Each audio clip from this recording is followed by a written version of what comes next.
నమస్కారం అండి. నేను మీ నండి రవికుమార్ని. రియల్ భూమి వీక్షకులకు పునఃస్వాగతం. చాలామంది అడుగుతున్నారు, 5th జూన్ నుంచి భూముల రేట్లు పెరిగాయి కదా, దానివల్ల రియల్ ఎస్టేట్పై ఎలాంటి ప్రభావం ఉంటుంది అని చెప్పి చాలామంది అడుగుతున్నారు. కాబట్టి దాని గురించి ఈరోజు చర్చిద్దాం. రియల్ భూమి వీక్షకులందరూ తెలుసుకోవాల్సింది ఏంటంటే, రియాలిటీకి దగ్గరగా అంటే గ్రౌండ్ లెవెల్లో దానికి మార్కెట్ రేట్ ఎలా ఉందో చూసి, ఆ మార్కెట్ రేటుకి కార్డ్ రేట్ అంటే గవర్నమెంట్ ఫిక్స్డ్ రేటుకి రిజిస్ట్రేషన్ రేటుకి ఉన్న గ్యాప్ని బట్టి వాళ్ళు కొన్ని చోట్ల 10%, 20%, 50%, 100% దాకా గవర్నమెంట్ రేట్లు పెంచడం జరిగింది. అంటే ఏమిటి, రిజిస్ట్రేషన్ కాస్ట్లు ఇక పై మనకి బాగా పెరిగాయి. కొన్ని చోట్ల 100% కూడా పెరిగింది. అది రిపీట్ చేస్తున్నా. సో 50%, 20%, 10% అలా వేరియస్ లొకేషన్స్ని బట్టి ఆ విధంగా రేట్లను వీళ్ళు రివైజ్ చేయటం జరిగింది. ఇది ఎందుకు చేశారు అంటే, ప్రతి వాళ్ళకి తెలుసు, government, state government is dependent on real estate industry to a very large extent. And ఆ రియల్ ఎస్టేట్ ఇండస్ట్రీ మీద డిపెండెంట్ అంటే ఏమిటి, మనం కట్టే స్టాంప్ డ్యూటీ, మనం కట్టే రిజిస్ట్రేషన్ ఛార్జెస్ ఏవైతే ఉన్నాయో అవి గవర్నమెంట్కి వెళ్తాయన్నమాట. అందువల్ల వాళ్ళు ఆ విధంగా పెంచడం జరిగింది.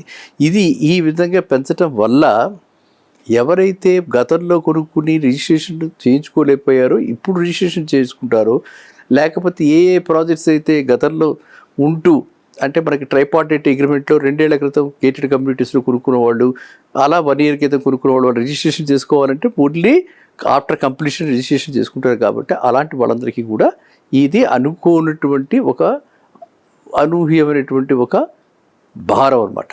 కానీ మనం ఏం చేయలేం. సామాన్య మానవుడికి వేరే పరిస్థితి ఇంకా ఇదే యాక్సెప్ట్ చేయాలి మనం.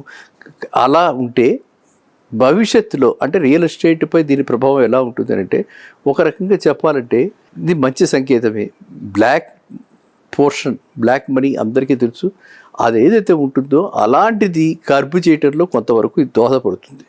అంతా కూడా వైట్లో అవుతుంది. గవర్నమెంట్ బ్యాంక్స్ నుంచి, లేకపోతే ప్రైవేట్ ఆర్గనైజేషన్స్ నుంచి, లేకపోతే పబ్లిక్ సెక్టర్ అండర్టేకింగ్ నుంచి, వీటి నుంచి రావడానికి, లోన్లు రావడానికి ఇది కొంచెం దోహదపడుతుంది. సో లోన్ ఎలిజిబిలిటీ కూడా పెరిగే అవకాశం ఉంటుంది దీనివల్ల.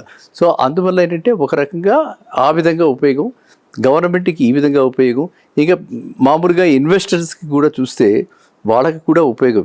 ఎప్పుడైతే బేస్ రేటు పెరిగిపోయిందో ఆటోమేటిక్గా ఎప్పుడైనా సరే, ఎప్పుడైతే ఈ రేటు పెంచుతారో మళ్ళీ మార్కెట్ రేటు కాస్త పెరుగుతూనే ఉంటుంది. సో ఆ విధంగా మనం చూసుకుంటే ఇది మంచిది. ఇక నేనేమిటి ఎక్స్పెక్ట్ చేస్తున్నానంటే, తెలంగాణ గవర్నమెంట్ నుంచి ఇన్ఫ్రాస్ట్రక్చర్గా ఈ యొక్క ఇన్కమ్ ఏదైతే వస్తుందో ఇన్ఫ్రాస్ట్రక్చర్గా డెవలప్మెంట్ బాగా చేయాల్సి ఉంది. ట్రాఫిక్ ఈజ్ చేయాల్సి ఉంది. Number of fire stations, number of ambulance vans ఇలాంటివి ఎక్కువ పెంచి, మనం ఎంతమందికి ఒక అంబులెన్స్ వ్యాన్ ఉంది, ఎంతమందికి ఎన్ని ఏళ్ళకి ఒక ఫైర్ స్టేషన్ ఉంది, ఇలాంటి ఇన్ఫ్రాస్ట్రక్చర్ అంతా కూడా పెంచాలి. మనం చూసాము ఈ సమ్మర్లో ఎన్ని ఫైర్ యాక్సిడెంట్స్ అయినాయో. షార్ట్ సర్క్యూట్ అయినా కావచ్చు, ఎలా అయినా కావచ్చు, ఏ విధంగా అయినా సరే ఫైర్ యాక్సిడెంట్స్ అయ్యాయి. అండ్ మనం చూస్తున్నాం ఢిల్లీలో లాంటి ప్లేసెస్లో ఏమవుతుందో, హైరేజ్ apartments 7th floor 8th floor తర్వాత పైకి వెళ్ళడానికి, నీళ్లు కొట్టడానికి కూడా ఫైర్ వాళ్ళ దగ్గర ఎక్విప్మెంట్ సరైనది లేకపోవడం కూడా చూస్తున్నాం. సో అన్నిటికీ కూడా గేటెడ్ కమ్యూనిటీస్లో ఉన్నవాళ్ళు, హైరేజ్ అపార్ట్మెంట్స్లో ఉన్న వాళ్ళు తెలుసుకోవాల్సింది ఏంటంటే, మన సొసైటీ వాళ్ళలో కూడా అలాంటి పెద్దగా కాస్ట్ కూడా ఉండదు. కానీ అలా ప్రిపేర్ అయ్యి గొట్టం ఏదైతే ఉందో, ఏదైతే ఉందో, వాటర్కి జెట్స్ ఏది రీచ్ అవ్వడానికి ఏదైతే పైప్ వాడతారో అది మనం కొని పెట్టుకుంటే, మన దగ్గరే పెట్టుకుంటే ఒక 200 మీటర్లో ఎంతో, అది వీళ్ళు మామూలుగా ఫైర్ స్టేషన్ వాళ్ళ దగ్గర వచ్చినటువంటి వాటర్ని దీనికి అటాచ్ చేయొచ్చు. మన వంతుగా మనం కూడా బాధ్యతగా మనం కూడా ఉండాలి. పీపుల్ పార్టిసిపేషన్ కూడా ఉండాలి. ప్రజాసేవలో అందరూ ఉన్నట్టే బిల్డర్స్ కూడా ప్రజాసేవలో ఉన్నారు, నాలాంటి వాళ్ళు ప్రజాసేవలో ఉన్నారు, అండ్ నాయకులు, గవర్నమెంట్ వాళ్ళు ఉన్నారు. ప్రతి వాళ్ళకు కూడా ఇది ప్రతి వాళ్ళ బాధ్యత అనమాట. హ్యూమన్ లైఫ్కి అత్యంత ప్రాధాన్యత ఇచ్చి అందరూ కూడా ఈ పర్టికులర్ ఆస్పెక్ట్ని మనం జాగ్రత్తగా చూసుకోవాలి. అర్థమైందండి. సో ఇప్పుడు గవర్నమెంట్ ఏదైతే రేట్లు పెంచిందో, ఆ రెవెన్యూ ఏదైతే వస్తుందో ఆ రెవెన్యూని ఈ విధంగా కొంతమేరన్నా సరే ఈ విధంగా ఖర్చు చేస్తే తెలంగాణకి, అంటే మనకి హైదరాబాదు తెలంగాణలో ప్రాముఖ్యమైన ప్లేసు. అండ్ ఈ ప్లేస్కి ఎంత అట్రాక్షన్, ఎంత ఇన్వెస్ట్మెంట్, అందరూ కూడా చూస్తున్నటువంటి ఇన్వెస్టర్స్ సెంటిమెంట్ పాజిటివ్గా అవడానికి దోహదపడేటువంటి ఇలాంటి స్టెప్స్ కొన్ని తీసుకోవాల్సిందిగా నా వ్యక్తిగతంగా నేను అభ్యర్థిస్తున్నాను. మీరు కూడా అందరూ కూడా ఆలోచించండి. ప్రతి వాళ్ళు కూడా సమాజం పట్ల ఒక బాధ్యతతోటి మనంగా పరిరక్షించుకోవడానికి ఏదైనా అయితే అని రిస్క్ ఫ్యాక్టర్ని ఎప్పుడు కూడా మనం ఫోకస్ చేసి ఈ విధంగా చేస్తే ఈ యొక్క రేట్లు పెంచిన భారాన్ని మనందరం కూడా జస్టిఫైబుల్గా మనం పరిగణించవచ్చు. అండ్ ఇంకొకటి ఏంటి, ఎక్కడ 2 లక్షలు ఉన్నటువంటి గజం 2 లక్షలు ఉంటే అక్కడ 50,000 25,000 ఉంది ఇన్నాళ్ళు రిజిస్ట్రేషన్. ఇప్పుడు ఆ 25,000ది 50,000 అవుతుంది. అలాగా సో గ్యాప్ తగ్గుతుంది తప్పితే ఇదేమీ బాగా రేట్లు పెరిగిపోవడానికి, అంటే ల్యాండ్ కాస్ట్ పెరిగిపోవడానికి ఇదేమీ దోహదపడదు.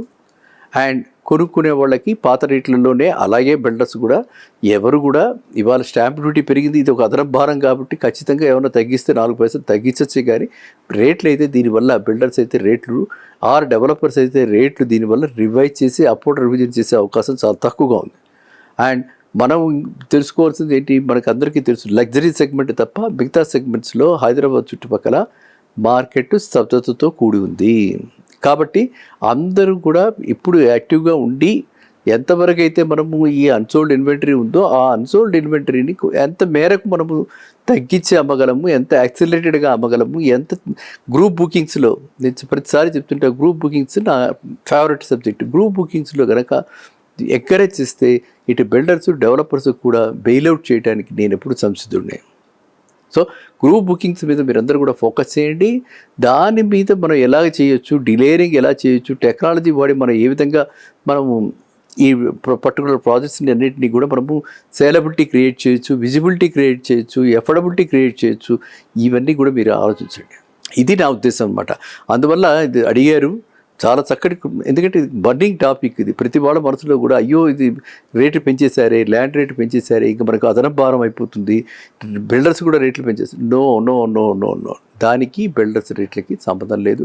వీళ్ళు cost of construction, land cost ఎంత ఇదివరకు వాళ్ళు ఆల్రెడీ పెట్టారు, లేకపోతే ఇప్పుడు రిజిస్ట్రేషన్ చేసుకోబోతున్న వాళ్ళకి ఏ ఎడిషనల్ భారాన్ని కూడా కొంతమేర వాళ్ళు పాస్ ఆన్ చేయడానికి ట్రై చేస్తారు తప్ప దీనివల్ల రేట్లు ఏమి అమాంతం వాళ్ళు పెంచరు, బిల్డర్స్ పెంచరు. అదేవిధంగా మార్కెట్లో కూడా అమాంతం మన ప్రాపర్టీ వాల్యుయేషన్స్ పెరగవు.